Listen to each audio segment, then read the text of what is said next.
Good morning, student. Today I am beginning with a new chapter, that is factorization of the polynomials. So there are some formulae which are based on this particular topic. If I talk about a plus b ka whole square, that means a square plus b square plus 2ab. A minus b ka whole square is equals to a square plus b square minus ka 2ab. A plus b plus c का whole square is a square plus का b square plus का c square plus का 2ab plus का 2bc plus का 2ca.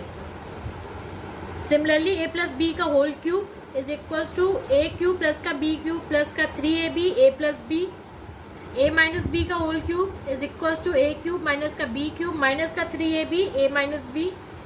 a square minus b square is a plus b a minus b. a cube plus b cube is a plus b a square plus b square minus का ab. a cube minus b cube is a minus b a square plus b square plus ab. ये जितने भी formulas मैंने अभी आपको पढ़े ये आपको याद करने पड़ेंगे, क्योंकि ये जो एक्सरसाइज है वो पूरी इसी पर बेस्ड है. सबसे एक्सरसाइज 3A का थर्ड क्वेश्चन देखिए. 27a cube b cube minus का 45a4 a की पावर 4 एंड b स्क्वायर. अब इसमें से आपने देखा कि आप कॉमन क्या ले सकते हैं. आपने देखा 27 और 45 किसके टेबल में आते हैं, 9 के टेबल में.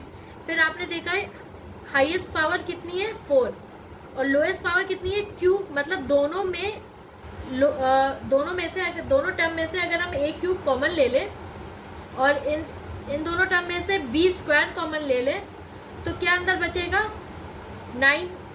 9 थीजा 27. तो यहाँ पे 3 आ गया. a क्यूब ऑलरेडी हमारा बाहर है तो a हम लोग इंक्लूड नहीं करेंगे. b स्क्वायर कॉमन है तो b स्क्वायर b क्यूब है तो कितना b बचा, केवल एक सिंगल b माइनस ये साइन जो यहाँ पे लगा हुआ है एज इट इज साइन हो जाएगा. फिर 9 5 जा 45 हो जाएगा. फिर आप देखो यहाँ पे a क्यूब है और यहाँ पे पावर कितनी है 4 तो कितना बचा a. b स्क्वायर तो कुछ अब इसके आगे कोई भी आप कॉमन नहीं ले सकते. तो this is the ultimate answer. Proceeding further with the next question. 4 whole a plus b minus 6 a plus b का होल स्क्वायर. अब इस दोनों टर्म में देखो कॉमन क्या है. आपने देखा इन दोनों टर्म में से 2 कॉमन है और a प्लस b कॉमन है. तो मैंने 2 और a प्लस b को कॉमन ले लिया और क्या बचा 2 2 जा 4 तो यहाँ पे 2 लिख दिया. a प्लस b कॉमन है तो इसको नहीं लिखेंगे. माइनस का साइन लगाया. 2 के टेबल में 6 कब आता है 3 टाइम्स और a प्लस बी का होल स्क्वायर लिखा हुआ तो एक a प्लस बी तो कॉमन हो गया. तो क्या बचा एक a प्लस बी. तो क्या रिमेनिंग क्या है 2 माइनस 3 ब्रैकेट में a प्लस बी. जब इस ब्रैकेट को ओपन करोगे तो क्या आएगा माइनस का 3a प्लस इंटू माइनस का 3a और माइनस इंटू प्लस फिर से माइनस का 3b. समझ में आया. And this is your ultimate answer. After this question number 13. 8 minus 4a minus का 2a क्यूब प्लस का a की पावर 4. अब आप देख सकते हो यहाँ पे जो नंबर्स या टर्म्स लिखे हुए वो प्रॉपर वे में सिस्टमैटिक तरीके से लिखे नहीं हुए, स्टैंडर्ड फॉर्म में नहीं लिखे हुए.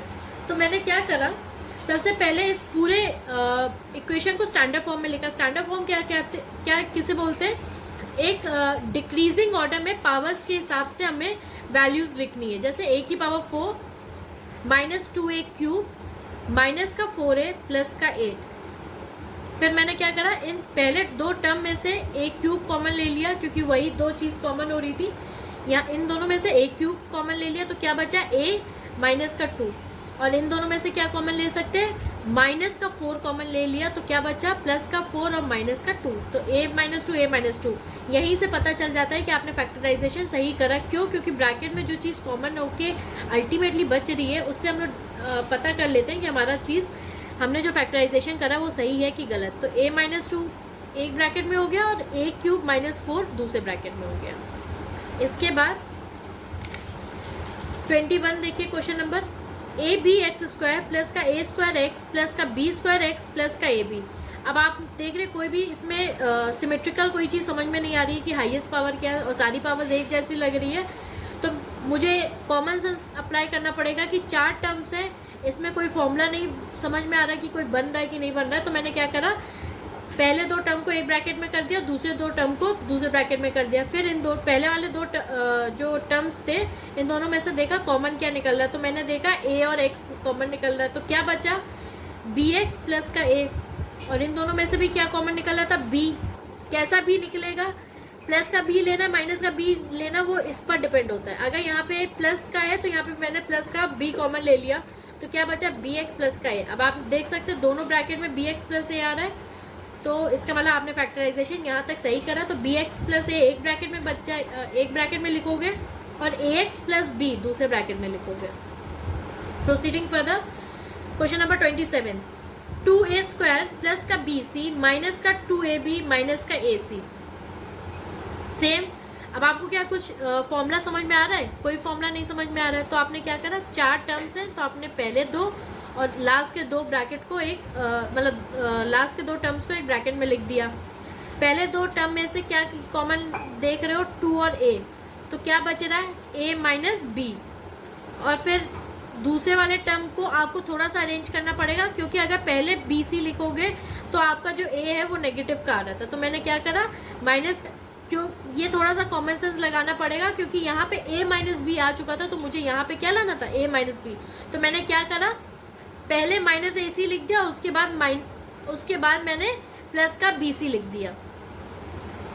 ठीक है, तो अब इन दोनों में से माइनस सी कॉमन ले लिया, तो क्या बचा a माइनस बी। अच्छा, कॉमन सेंस इस क्वेश्चन में मैंने ये लगाया था 2a स्क्वायर और माइनस का 2ab एक साथ कर लिया था, माइनस का ac और प्लस का bc। थोड़ा सा आपको कॉमन सेंस लगाना पड़ेगा, जब क्वेश्चन की प्रैक्टिस करेंगे तो आपको समझ में आने लगेगा।